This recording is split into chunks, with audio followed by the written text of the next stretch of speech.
Madame, Messieurs, bonjour et bienvenue à ces bulletins d'information. Vous êtes branchés sur les antennes de Mandico Télévision. Cité parmi les 3 membres du gouvernement de favoriser la société Primera Gold, Nicolas Kazadi, ministre des Finances, rejette les allégations selon lesquelles le gouvernement congolais ait accordé une exclusivité à cette société minière pour l'exploitation de minerais. Il soutient que cette année, le pays a exploité 3 tonnes, contrairement à 26 kilos les années précédentes. Le ministre des Finances a aussi assuré que d'autres acteurs obtiendraient les mêmes conditions que Primera Gold s'il respecte la politique de transparence du chef de l'État. Suivez. La controverse entourant les avantages fiscaux et commerciaux accordés à Primera Gold en République démocratique du Congo s'intensifie, divisant l'opinion publique, la société civile, certains législateurs et les gouvernements. Primera Gold, ayant connu une ascension remarquable dans le secteur minier, est au cœur d'un débat sur le bénéfice de son partenariat avec l'État congolais. Alfred Maïcha, député national, a récemment critiqué publiquement le privilège et les monopoles accordés à Primera Gold, soulignant qu'il ne favorisait pas les entreprises congolaises dans l'exploitation de matières premières. Répondant aux allégations, Nicolas Kazadi, ministre des Finances, a nié que le gouvernement congolais ait accordé une exclusivité à Primera Gold pour l'exploitation de l'or. Il a expliqué que la jointe venture avait été créée pour combattre l'exploitation illégale de minerais qu'il voit comme alimentant le conflit à l'est du pays et bénéficiant du Rwanda. Kazadi a qualifié de ridicule les rumeurs selon lesquelles Primera Gold n'aurait contribué qu'avec 20 000 $ et a déclaré que le pays a exploité 3 tonnes d'or depuis le début de l'année contre 26 kilos l'année précédente. Le ministre a également mis en avant la distinction entre l'exploitation artisanale et industrielle, affirmant que le pays avait souffert des conditions fiscales désavantageuses qui encourageaient la vente de minerais à des pays voisins comme le Rwanda et l'Ouganda. Kazadi a aussi assuré que d'autres acteurs miniers pourraient obtenir les mêmes conditions que Primera Gold s'ils respectent la politique de transparence et de traçabilité du chef de l'État. Sur la question de savoir pourquoi le gouvernement congolais ne pouvait pas exploiter lui-même ses ressources, Kazadi a cité un manque de capacité financière et technique. Il a défendu le partenariat avec Primera Gold basé aux Émirats Arabes Unis comme une réponse à ces défis. La 7e édition de l'exposition des universités de la RDC, Expune RDC en sigle, s'est clôturée le samedi 28 août au Musée national 6, boulevard Triomphal. Axé sur la thématique concernant l'entrepreneuriat de jeunes universitaires comme moteur de développement, cet événement a été honoré de la présence activée du directeur du cabinet du chef de l'État, Guy Lanyembo, en personne. Images et commentaires.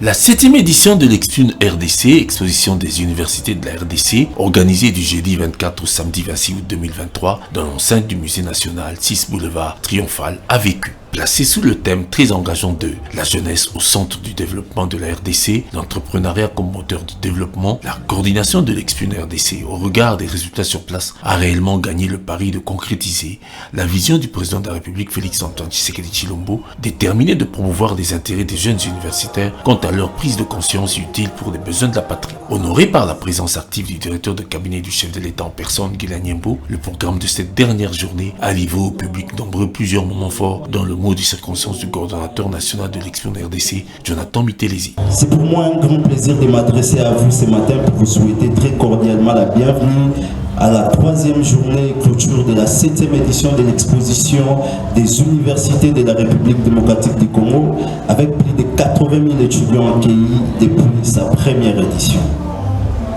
Cet événement est devenu indéniablement une plateforme d'échange, de réflexion, mais aussi la promotion de l'esprit d'entreprendre dans nos universités. Après lui, le premier des gros partenaires de l'Expune RDC, l'ANADEC, Agence nationale de développement de l'entrepreneuriat congolais, via le DGA Mathieu Moboyaï, qui a rassuré de la volonté continue de l'agence qui reste au service des porteurs de projets sélectionnés et validés par l'Expune RDC dans toutes les universités du pays. Toutes mes félicitations à tous les exposants. À l'ANADEC, nous sommes au service des porteurs de projets comme vous. Il y en a qui ont peut-être commencé chez eux, à la maison ou dans des ateliers ou simplement au niveau du campus universitaire et qui ne savent pas comment évoluer, qui ne savent pas comment ils peuvent amener leurs projets vers la concrétisation. Nous leur disons qu'à la NADEC, nous sommes en mesure de les accompagner. Quant à la représentante de la coordination des étudiants congolais, Sharon Rose Kapinga, qui est aussi membre de l'Expune RDC, elle a retracé les origines et l'évolution de l'Expune, de la première édition en décembre 2019 jusqu'à la dernière qui s'achève, dans la certitude et perspectives plus prometteuses que jamais, vu l'engouement des jeunes de toutes les universités du pays qui adhèrent aux engagements tenus de l'exposition, aux engagements tenus par l'exposition des universités de la RDC. Sur 269 postulants, porteurs des projets, passés par un processus rigoureux de recrutement dans toutes les provinces, 100 candidats ont été présélectionnés sur des critères objectifs avant de procéder à un casting qui a réduit à 16, puis à 8 finalistes dont les différents pitchs en compétition vont entraîner un jury à déterminer ceux qui méritent les variétés des prix d'excellence prévus. Avant les délibérations, un panel spécial a été animé par le directeur de cabinet du chef de l'État, Guilain Nyembo, et la secrétaire de l'Expune RDC, Sharon Rose Kapinga, sur le thème pertinent se rapportant à l'apport de la jeunesse congolaise dans la construction d'un Congo fort, prospère et solidaire, qui a éclairé l'assistance sur des multiples ressorts et réalisations au bénéfice des jeunes et du développement intégral par la République.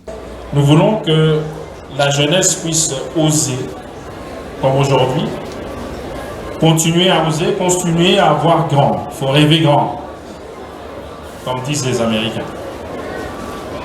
Rêver grand, compter sur le chef de l'État, compter sur le gouvernement et c'est qu'ils peuvent apporter pour la jeunesse, mais soyez conséquents.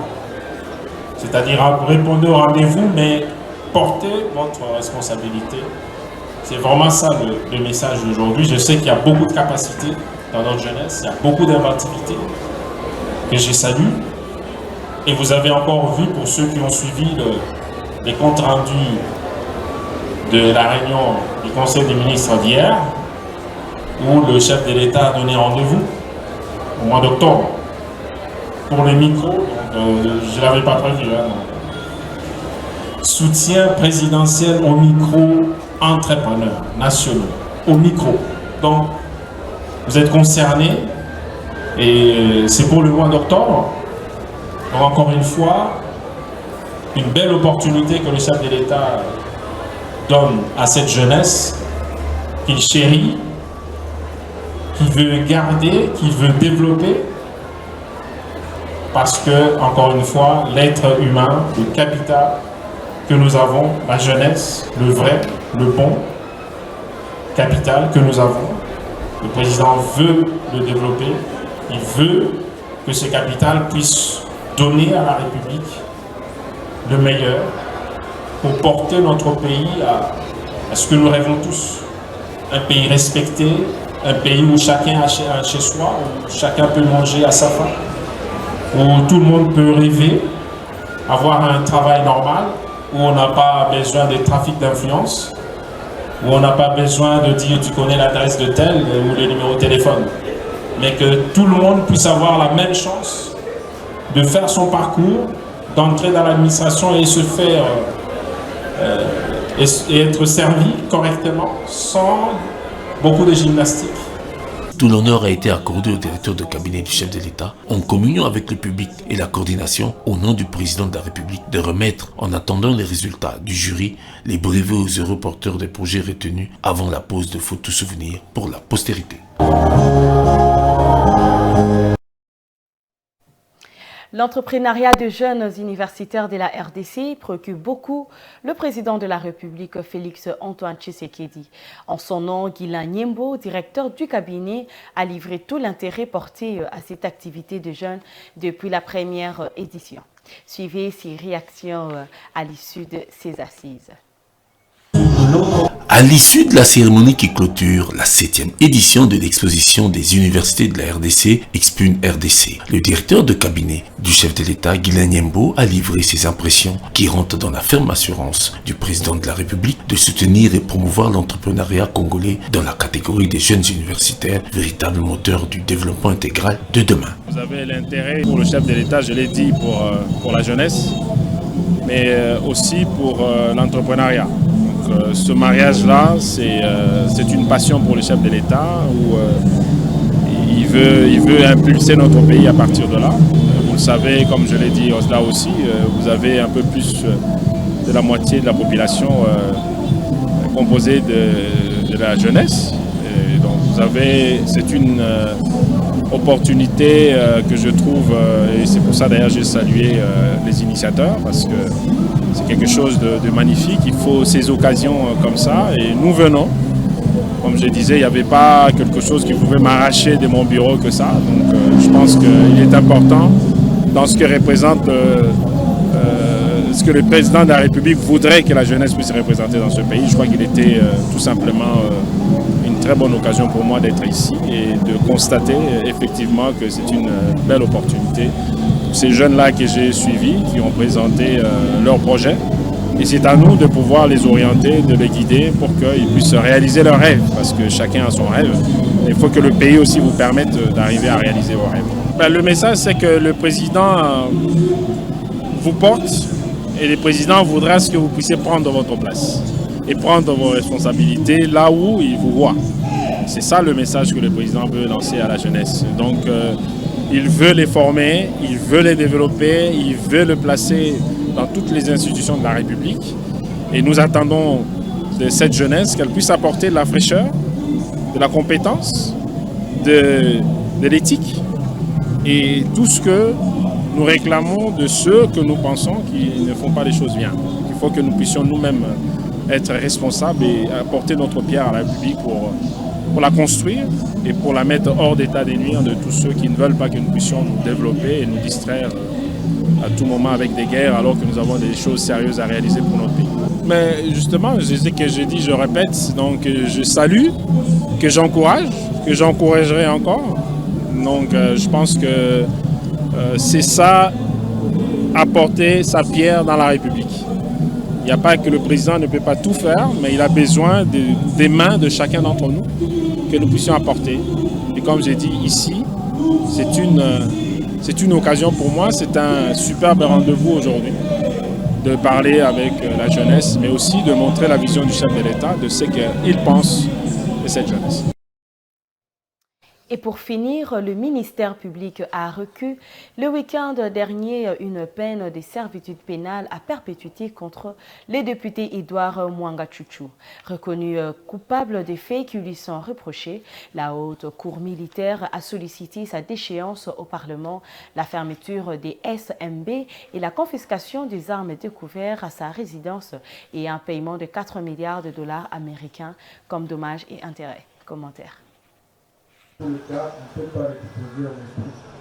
Le ministère public a requis le week-end dernier une peine de servitude pénale à perpétuité contre le député Edouard Mwanga Chouchou.